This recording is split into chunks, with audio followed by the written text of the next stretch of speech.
Only exam trick YouTube channel में मैं आपका तहे दिल से स्वागत करता हूं। चलिए दोस्तों, आज का वीडियो जो है आपका तीसरा चैप्टर से जुड़ा हुआ है, द्रव्य के सामान्य गुण। और देखिए, इसमें कई टॉपिक शामिल रहते हैं एक चैप्टर में, इसलिए काफ़ी लंबा वीडियो होता है। और सभी जो है आपको रिवीजन के उद्देश्य से दे रहे हैं, ताकि जल्दी जल्दी आप रिवीजन कर लें एग्जाम से पहले तक। चलिए स्टार्ट करते हैं। देखिए, द्रव्य के सामान्य गुण।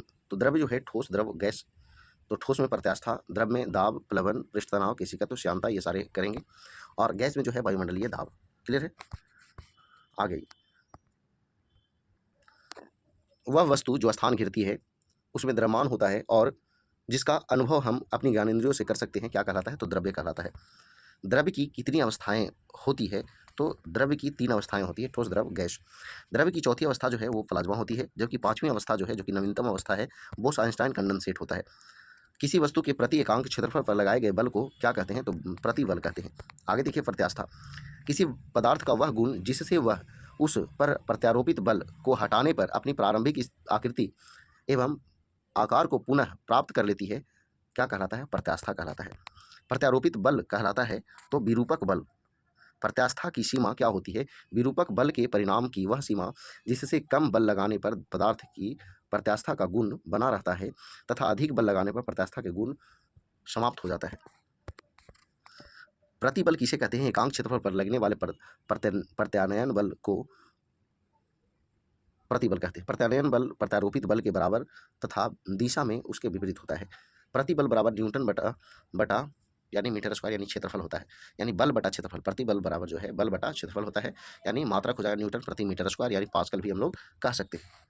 विकृति क्या क्या है? तो वस्तु के एकांक आकार में होने वाले तुलनात्मक परिवर्तन की दर जो है आपका विकृति कहलाता है। विकृति का क्या मात्रक होता है? तो इसका कोई मात्रक नहीं होता है, क्योंकि यह एक तुलनात्मक इकाई होती है। तो अर्थात विकृति बराबर लंबाई में परिवर्तन बटा मूल लंबाई। आगे देखिए, हुक का नियम जो है किसी पदार्थ पर कार्य करने वाला प्रतिबल उत्पन्न विकृति के समानुपाती होता है। अर्थात प्रतिबल या विकृति बराबर जो है प्रतिबल बटा विकृति बराबर ई नियतांक, जिसे प्रत्यास्था गुणांक कहते हैं।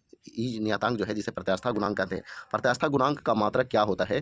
तो न्यूटन बटा मीटर स्क्वायर, यानी कि बल बटा क्षेत्रफल, यानी पास्कल होता है। यंग प्रत्यास्था गुणांक किसे कहते हैं? तो अनुदैर्ध्य प्रतिबल व अनुदैर्ध्य विकृति के अनुपात को यंग प्रत्यास्था गुणांक कहते हैं। अर्थात यंग प्रत्यास्था गुणांक बराबर अनुदैर्ध्य प्रतिबल बटा अनुदैर्ध्य विकृति।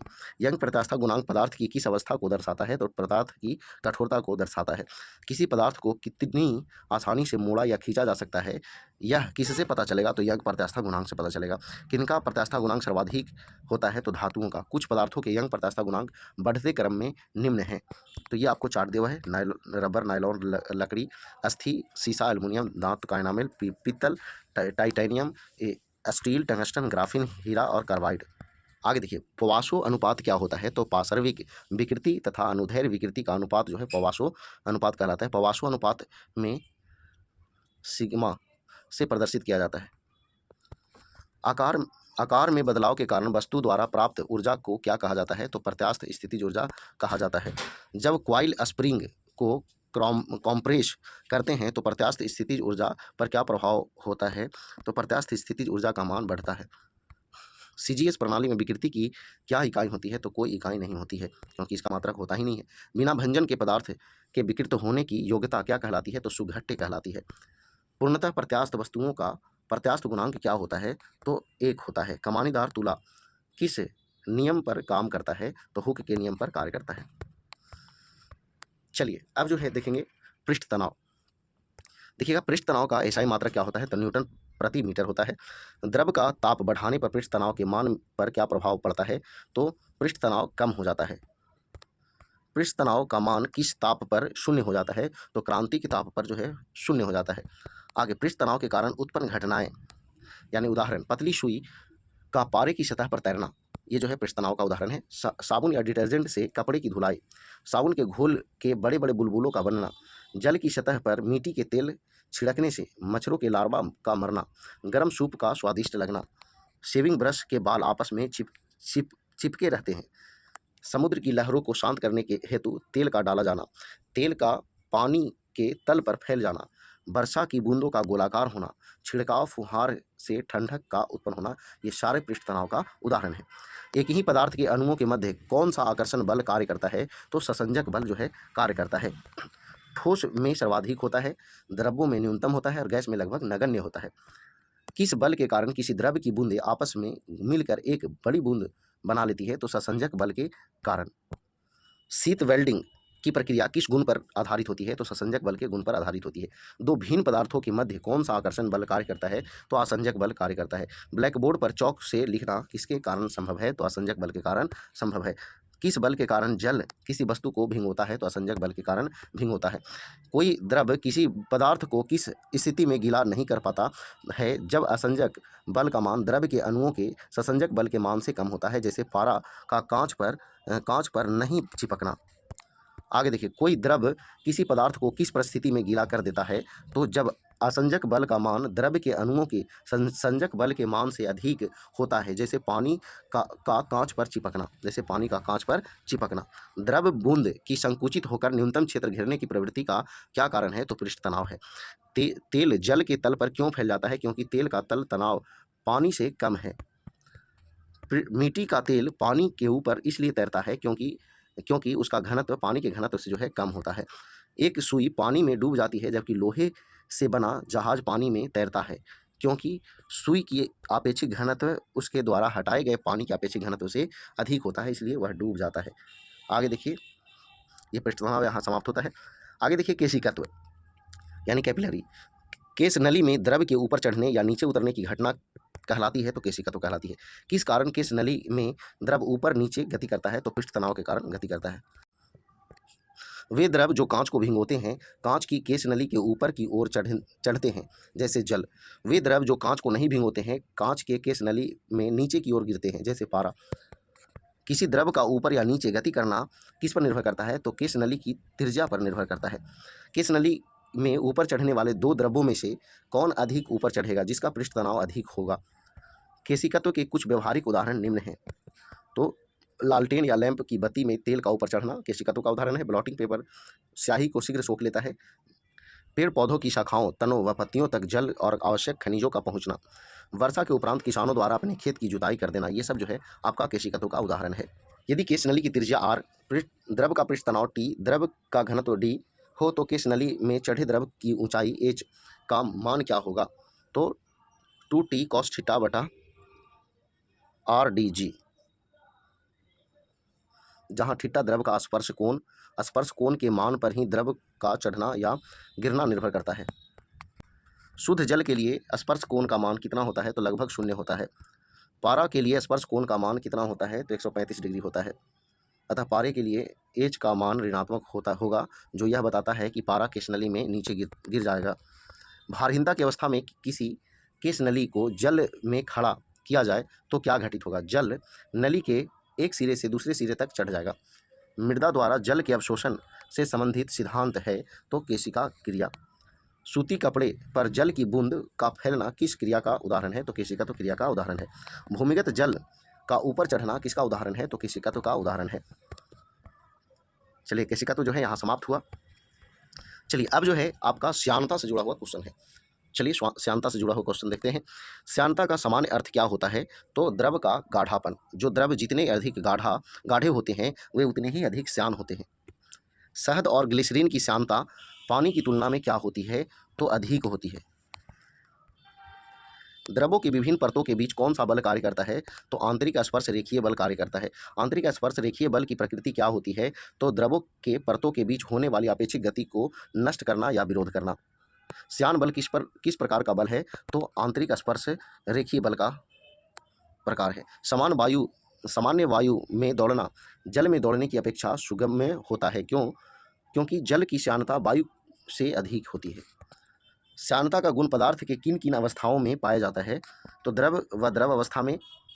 ठोस अवस्था में श्यानता का गुण नहीं पाया जाता है, क्योंकि परतों के बीच आपेक्षिक गति नहीं होती है। द्रवों में श्यानता किन बलों के कारण होती है? तो ससंजक बलों के कारण श्यानता होती है। गैसों में श्यानता किन के कारण होती है? तो एक परत से दूसरे परत में अणुओं के स्थानांतरण के कारण होती है। गैसों में श्यानता द्रवों की तुलना में क्या होती है? तो बहुत कम होती है। श्यानता पर ताप का क्या प्रभाव पड़ता है? तो द्रव की श्यानता घट जाती है, गैसों की श्यानता बढ़ जाती है। एक आदर्श तरल की श्यानता क्या होती है? तो 0 होती है। सबसे अधिक श्यानता किसकी होगी? तो शहद की होती है। तापमान में वृद्धि के साथ ग्लिसरीन की श्यानता पर क्या प्रभाव पड़ता है? तो कम हो जाएगी। धारा रेखीय प्रवाह किसे कहते हैं? तो द्रव के प्रत्येक कण प्रवाह के दौरान उसी बिंदु से गुजरते हैं जिस बिंदु से उसके पहले वाला कण गुजरा था।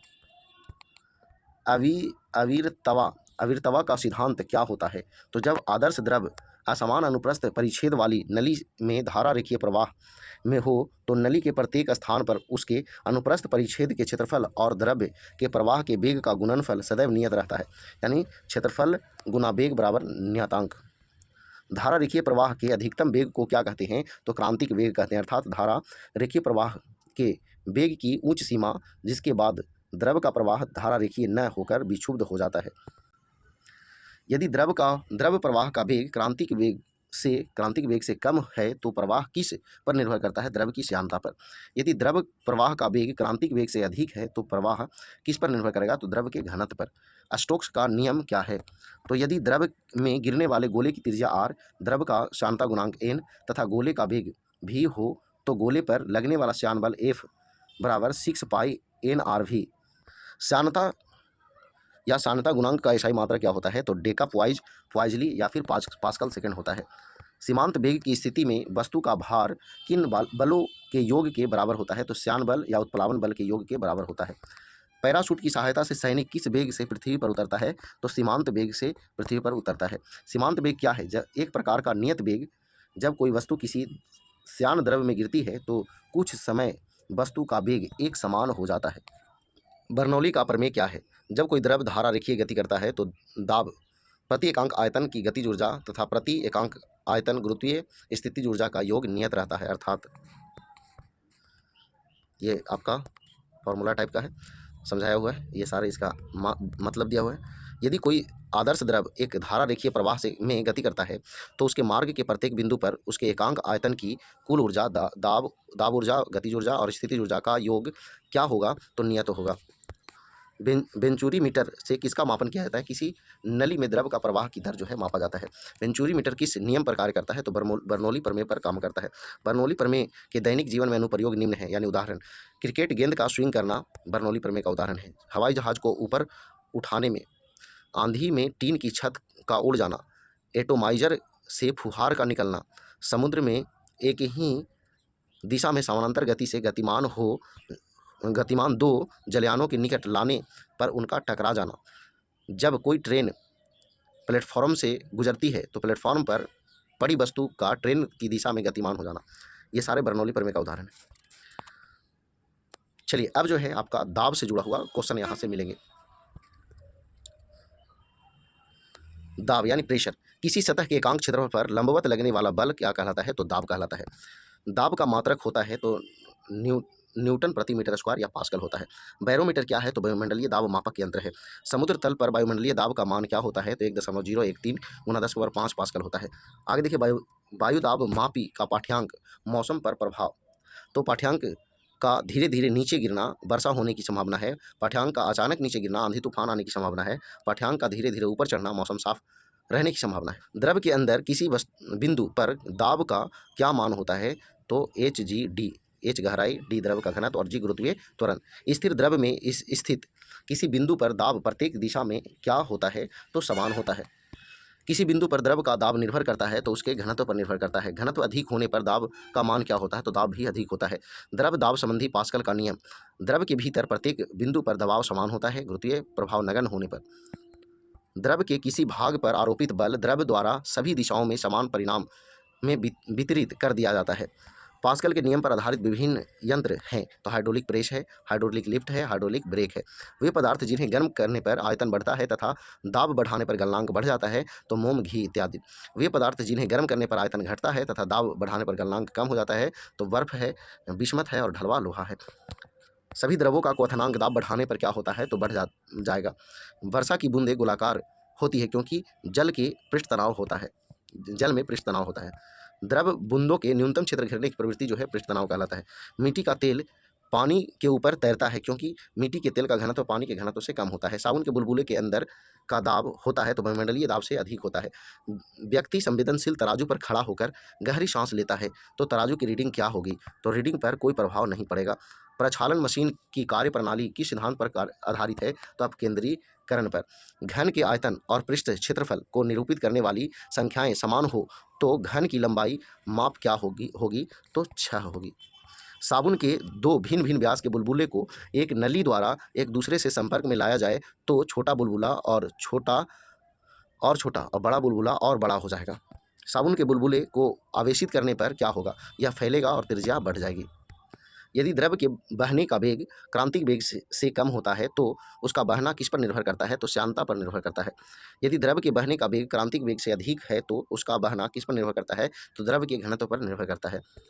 किस नली में जल की अपेक्षा एक तरल अधिक ऊंचाई तक चढ़ता है क्योंकि तरल का पृष्ठ तनाव जल की अपेक्षा अधिक है। झील की तली से उठकर वायु का बुलबुला ऊपर सतह पर आता है तो इसका आकार क्या होता है तो आकार बढ़ जाता है। जल, वायु, शहद व खून में सबसे ज़्यादा श्यानता किस में होती है तो शहद में। शहद, उसके बाद खून में, उसके बाद जल में, उसके बाद वायु में। आगे देखिए, पेट्रोल, चारकोल, कोयला व एस्फॉल्ट में से कौन सा पेट्रोलियम परिष्करण का उत्पोत्पाद है तो एस्फॉल्ट। शीतकाल में झील के ऊपर सतह का पानी बर्फ में बदल जाता है लेकिन फिर भी जलीय जंतु जीवित रहते हैं क्योंकि पानी का घनत्व 4 डिग्री सेल्सियस पर अधिकतम होता है जिससे बर्फ की ऊपरी सतह के नीचे जल द्रव अवस्था में बना रहता है। इसी कारण जलीय जंतु जीवित रहते हैं। बादलों के वायुमंडल में तैरने का क्या कारण है जिसका घनत्व कम होता है अर्थात कम श्यानता के कारण। समुद्र में नदी की अपेक्षा तैरना आसान होता है क्योंकि समुद्र जल का घनत्व नदी के जल के घनत्व से अधिक होता है। जब कोई जहाज नदी से सागर में जाता है तो जहाज कुछ ऊपर उठ जाता है क्योंकि नदी जल का घनत्व समुद्र जल के घनत्व से कम होता है। अशुद्धि के कारण जल के क्वथनांक का क्या मान होगा तो बढ़ जाता है। अशुद्धि के कारण क्वथनांक का मान बढ़ जाता है। शुद्धि के कारण जल का हिमांक का क्या मान होगा तो घट जाता है। 4 डिग्री सेल्सियस तापमान पर पिंड तैरता है तो 100 डिग्री सेल्सियस तापमान पर पिंड की स्थिति क्या होगी तो पिंड डूब जाएगा। जल में नमक मिलाने पर क्या परिवर्तन होगा तो क्वथनांक बढ़ जाएगा जबकि हिमांक घट जाएगा। ताजे अंडे को नमक के घोल में डालने पर अंडा जल में तैरता रहता है। यदि द्रव वेग क्रांति वेग से अधिक है तो द्रव का प्रवाह क्या होगा तो धारा रेखीय न होकर विक्षुब्ध प्रवाह होगा जैसे बरसात में नदी नालों की गति। किस कारण क्वथनांक में भिन्नता होती है तो दाब में भिन्नता के कारण। बाष्पीकरण व द्रवण की संयुक्त प्रक्रिया कहलाती है तो आसवनीकरण। एक स्वस्थ मछली के मीठे पानी से खारे पानी में ले जाने पर क्या प्रतिक्रिया होगी। मछली निर्जलीकृत होकर मर जाएगी। जब जल जमता है तो उसका घनत्व घटता है।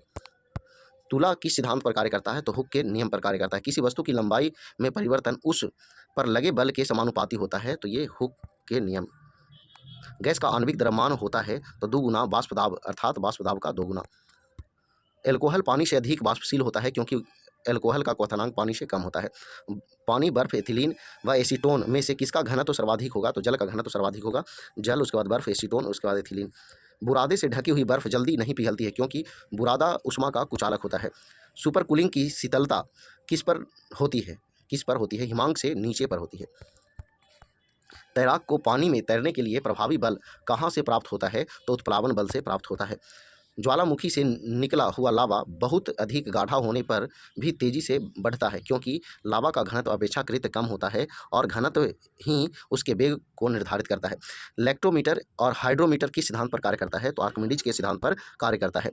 पानी से भरी बोतल को फ्रिज में रखने के उपरांत यदि पानी बर्फ में परिवर्तित हो जाए तो क्या प्रतिक्रिया होगी तो बर्फ बोतल को तोड़ देगी क्योंकि पानी की तुलना में बर्फ का आयतन बढ़ जाता है। सामान्यतः द्रव की अवस्थाएं होती है तो 3 ठोस, द्रव और गैस।